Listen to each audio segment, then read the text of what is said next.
Hello and welcome to Deep Dive Film School. I am Adam Sherlock. And I am Adam Pulcher. And if you like what you see/hear, please like and subscribe. You can find us in all the spaces and places that people what? Find good podcasts.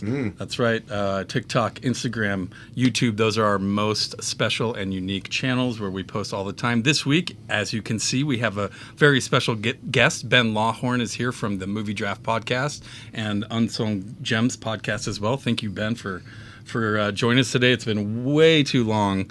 Actually, we've never had you on the podcast, but we've been meaning to for years, it seems like. It feels like it's been forever. Yeah. I'm so happy to be here. He's been a fan since, for 20 years almost. Oh, all right. No, I'm kidding. Okay. Day one. Yeah. But no, appreciate you coming by. We know this movie is very important to you. Yes. We are doing that one scene from Mr. Ferris Bueller's Day Off, 1986 John Hughes written and directed movie. What were you calling this scene? Cameron's Enlightenment. Yeah, I'm going to take a stand. Yeah, it's that he can one. take a stand. Yeah. The scene, I think, after watching it a few times too, I'm like, man, I forgot how monumental this was as a, 8 to 10-year-old boy watching, this cool ass guy go through this awesome day that every kid is jealous of, right? Mm-hmm. And it's really funny because, and we'll get into the context of kind of the scene into the movie, but this is Cameron's scene for a movie about Ferris Bueller. He's pretty quiet in this scene, which is kind of interesting that's the one we chose. But I do think it's probably one of the more effective scenes. Ben, is there a reason that you love this movie so much? I don't know if it's just the nostalgia of it all. Like, I remember the first time I watched this, I was staying home faking sick from school. Yeah. My grandma was there with me, and she's like, I have a movie that you should watch. Like, all right, cool, let's check it out. And that's when I discovered that I didn't make up faking sick for school. I thought that's a thing I did. Grandma's on to me. She was on to me. She caught me. But I just knew immediately, like, I love this movie. This movie is hilarious. I love everything about it. When we talked about, doing a scene, I knew I wanted to pick from this movie, but I didn't know which scene to do. But a lot of them in my head were Cameron scenes, because although he doesn't have a ton, his always stick out to me. I think he's just like a great sidekick here. For sure. Was there a couple other scenes that you were thinking of? Yeah, I mean, I think my favorite scene from the whole movie is him freaking out in the car. Yes. He's like, he'll keep calling me, me. Classic. I didn't know if that was warranted a whole discussion on, but I love that scene so much. Yeah, it's a great moment. And then just the classic parade scene. Obviously, I think that's kind of just like a all-timer. With the Beatles song and everything. Yeah, exactly. And the Donkey Shane, which shows up throughout the film over and over again. So I think it's interesting that Ferris Bueller manages to kind of have it both ways in terms of an 80s comedy, meaning that there were sort of two different lanes for 80s comedies, and one of them was going to be all over the top slapstick where it was going to be Weird Science or something, or it was going to be closer to your classic John Hughes films that were really about Some Kind of Wonderful or Breakfast Club, something like that. What it's like to be a teenager, right? In the 80s. And this movie somehow manages to have all the wacky hijinks in it, and then have this side character in Cameron who does have problems, and that Matthew Broderick does all these asides to the camera. Yes. And most of them are funny, but there's a handful that are really poignant that are about Cameron, right? That's Where true. he's one, the first woman that Cameron has sex with, he's going to marry, and she's going to treat him like shit, and, right? That is such a astute observation. I agree. Rewatching this and giving context of the scene of the movie. Obviously, there's the genie meeting Charlie Sheen in jail and stuff like that. But we'll more dance around the stuff that happens with these three characters: Mia Sara, Alan Ruck, and Matthew Broderick, Ferris Cameron, and Sloane. Sloane. Yeah, I mean, she's gorgeous as well. Of course, we did Legend not that long ago. Yeah. But more importantly, it's really more about the big day in the city. They have this Ferrari, and they're in the city leaving, and they look down, and the mileage is doubled basically. Because the guy's in the garage, fancy with car. the Star Wars music. They come up over the hill. So perfect. Brilliant. So that's where he breaks the fourth wall, and he's like, and this is where Cameron freaks out basically. And then we kind of go on before we get into the scene at the garage that we're really going to dive into. But we get into the scene you're talking about where he's laying next to the ocean. We also have the pool. He's as well. catatonic. He's in shock. He's basically had some kind of panic attack. We don't really know, but his dad is so fearsome. in this movie. It's pretty wild. And Murray, who we never meet. We can get into that, and I actually love that we never meet him. It's what makes it perfect. I agree, because like otherwise we're gonna see some '80s douchebag that owns a Ferrari. That of course you'd hate this guy. No. But if it's in our head, we have no idea. And I have a fun theory. It's like Jaws from what you don't see, the shark you don't see. But I have a fun theory for the end of the episode, so stick around for that to see who Cameron's real dad is. But even by the pool, he's kind of this vacant man, right? Like he's zoned out. He's always kind of teetering on the edge of vacant through this whole movie because his home life is so terrible. That's kind of what the paranoia that his parents have like instilled in him, right? And that comes through the whole movie. So it's fun to see it kind of culminate in this final scene. But I do think it's important to talk about those two couple scenes beforehand of him, reacting to it, freaking out, pretending to kill himself. In the pool, and it ends up being kind of a joke. And I always quote Ferris Bueller, "You're my hero." Like I say that all the time. And there's so much of this movie that's quotable, but that's actually kind of serious. And then, you have Matthew Broderick's breaking the fourth wall, talking about, again, poignant things like, he's right. He's gonna marry the first person he lays because he's grandized this whole any kind of relationship or anyone showing him real emotion to this huge thing. So you can understand why he is the way he is, but I think it's interesting to give that context in the movie of this scene, because you think, after the pool, you think, oh, he's actually better now. He played a joke. He's talking about, he's like, the beginning of this scene is basically him saying, I just got tired of worrying about all this shit that I have no control over. I think the scene for me works so well because there is so much set up throughout the movie. It is. Like you said, there is the fourth wall break of him explaining like Cameron's house is like a museum. Like, can you imagine growing up there? Like, it's cold, you can't touch anything.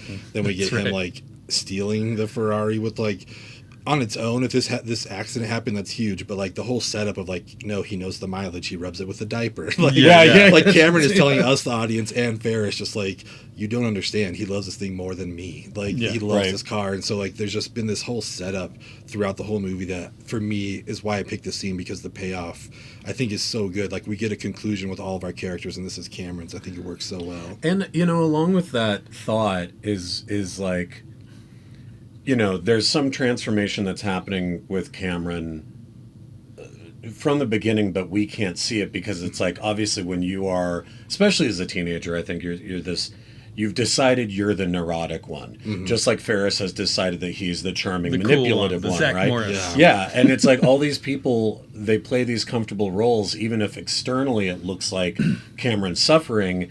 It's like, well, why is Cameron and Ferris even friends to begin with if he is so this bundle of nerves who's not willing to take any chances, right? Yeah. And he even says at the very end of this scene, it is possible to say no to Ferris Bueller, which makes you go, so deep down you knew that you were self-sabotaging in some way to get some kind of reaction from your dad. Yes. Right? Yeah. And so it's like, even though it seems like, oh, all these things have happened, it's like he knew.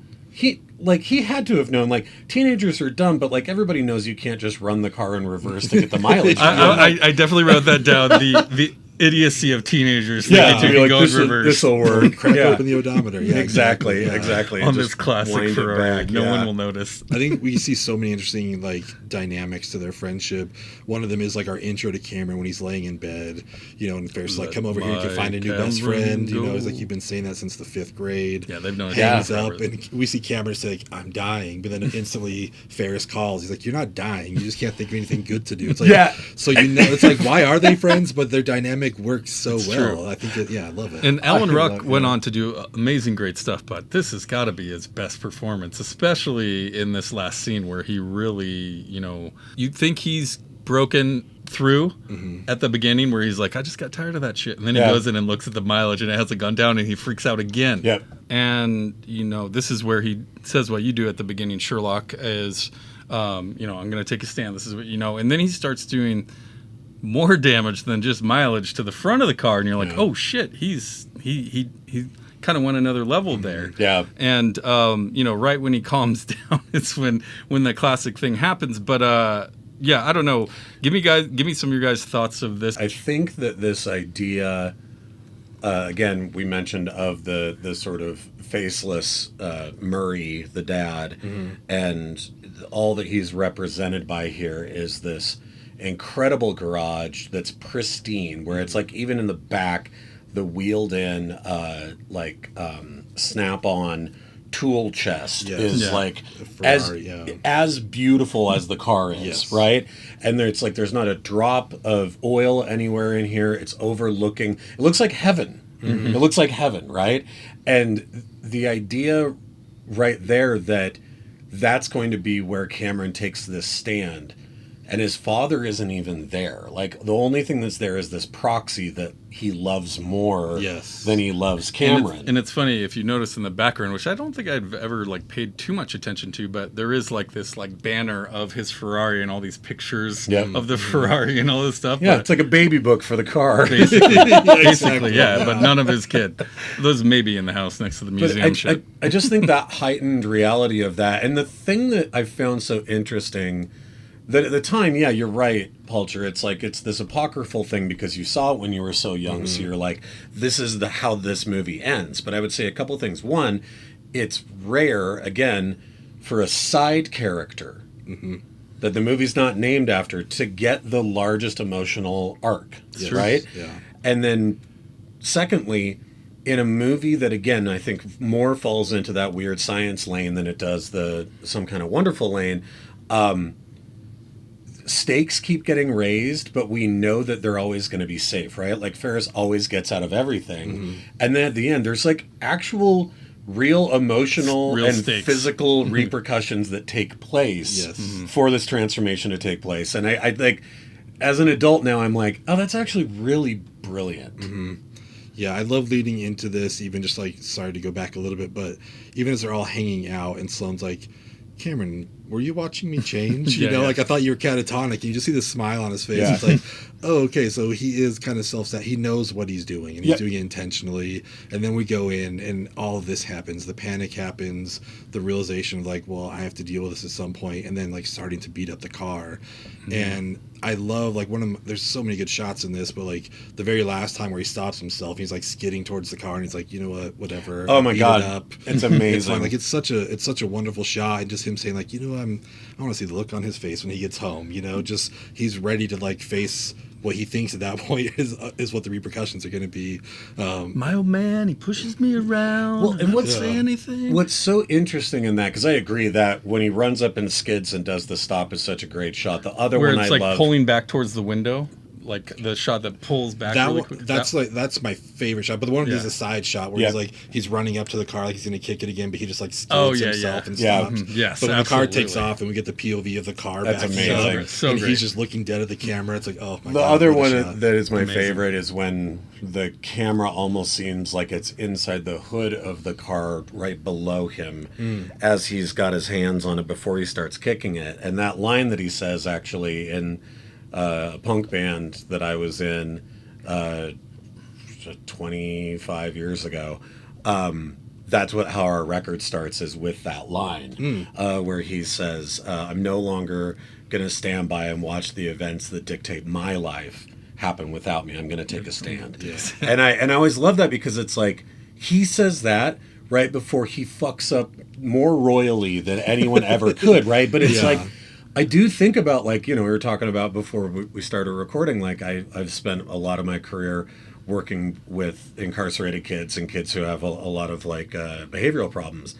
I remember a kid telling me, he was like, I hadn't studied for a test, and I came in and I sat down and I looked at the test in the classroom, and I didn't know what to do, and so I picked up a chair and I threw it across the room. And I was like, oh my God. And he was like, and the resource officer came in and threw me on the ground and put me in handcuffs. And I was like, oh my God, why'd you do that? And he was like, because I've thrown chairs before. I knew what was going to happen. So it was like, that was a safe path, right? Even though it was insane, it was like, somehow it was like something in his control. Like Cameron's in the same spot here where he's like, yeah, something wild is going to happen now, but at least I did it. Yes. Right? He's finally taking accountability, right? And tired. He talks about tired of being afraid. And there is this weird closure that we all get, including Cameron, even without seeing him talk to his dad. And that's actually like, I'm really glad it saves in rewatching, it saves Ferris for me a bit, because I think as you get older, like when you're younger, you're just like, oh man, he's the coolest. He can get away with anything. You get older and you're like, he's a dick. Like, look what he's doing.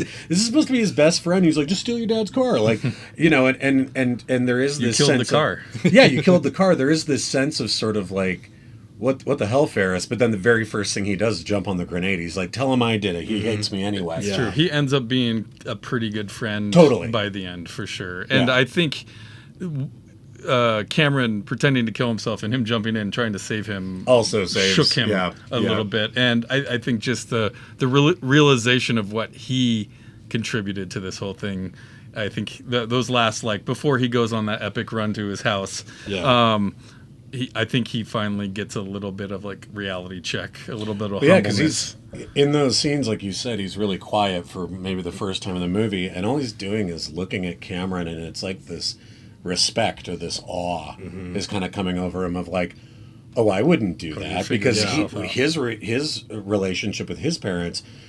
Ferris's relationship with his parents is totally fake, right? Like they think that he's just the sweetest kid on the planet. It's only his sister that knows he's a dickhead, right? So it's like, this is where they're actually, him and Murray are going to have this talk. Yeah, and there's this moment too in this scene where he's beating the hell out of the car, and Sloane starts to walk forward, and Ferris just like stops her. Yeah, and it's just like, as the kids would say nowadays, like, let him cook. You know, let him be. He needs this to get this out of his system. He's got to get through it, right? Yeah, but then he's like, after all this happens, like he does try to step on the grenade. He's like, let me take this. Like, you can't handle this much heat. Like, I can take this stuff for sure.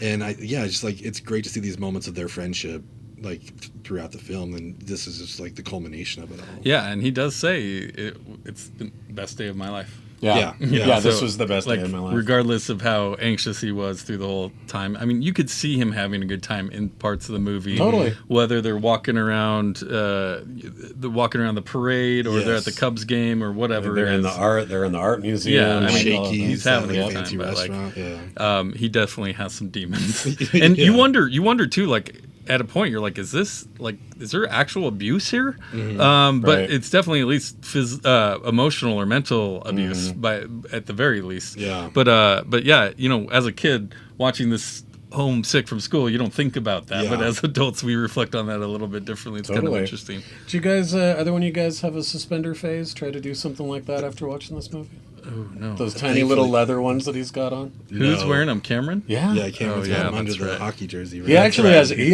has. I think he has the best drip in the movie out of any of the characters. The Howe jersey. Yeah. Ferris is pretty dorky. He's pretty dorky, and Cameron's got like, he has a little bit of a mod thing going on. Like I like it. Okay, you want to hear my theory? Oh, go ahead. I was gonna say the most jealous I've ever been of anyone at Halloween is I was going into the bathroom at D's, and I walked in and someone had Cameron's outfit on, like had the med, shirt, the suspenders, the khakis. And I was just like, oh my god! And I was very drunk, but I was just like, this is amazing. Blew my mind. You should have had a tiny Ferrari who was just kicking down the street everywhere he went. That's a great idea. Yeah, I loved it. Man, all right, here's my theory. If he didn't say his name at all at the end of it, like I think it was Murray. It starts with an M or something. But he's like, when Murray comes home, we're gonna have a talk or whatever. But before that, I was like, are we sure that he's not actually Connor Roy and Logan Roy is just the prequel. Because you think of the emotional damage that Logan and how Roy nice has the done house to his children. is. Yes, So how nice. rich he is, how distant he is, how rich he is. It's a fucking prequel, right? It's a prequel. We're living in Succession world here. That's amazing. Or Succession living in Ferris Bueller world. I don't know. John Hughes to think. and I think, you know, John Hughes has used Kieran Culkin in Home Alone, as well as a couple of Good films. point. A lot of connections here. A lot of connections. I think it is a prequel. It's an unofficial prequel. Unofficial prequel to Succession. Anyways, but a great oh shit moment of when the car finally goes over. And like I said, that shot at the end, the framing, it's so beautiful. It's really like a perfect shot. Up there. It's and fantastic. over the broken window. And even when he kicks the glass, the little shards of glass over, he's like, well. Yeah, the whole play back and forth between the kicks and then seeing the little stand, the jack that it's on. Yeah. That beat to beat back and great forth. Editing. So great great editing. Yeah, absolutely. And for it to finally happen, like just go through the glass, it's like, oh my god, this is amazing. This is happening. Yep. It's kind of the only thing that could have happened. Yeah. Right?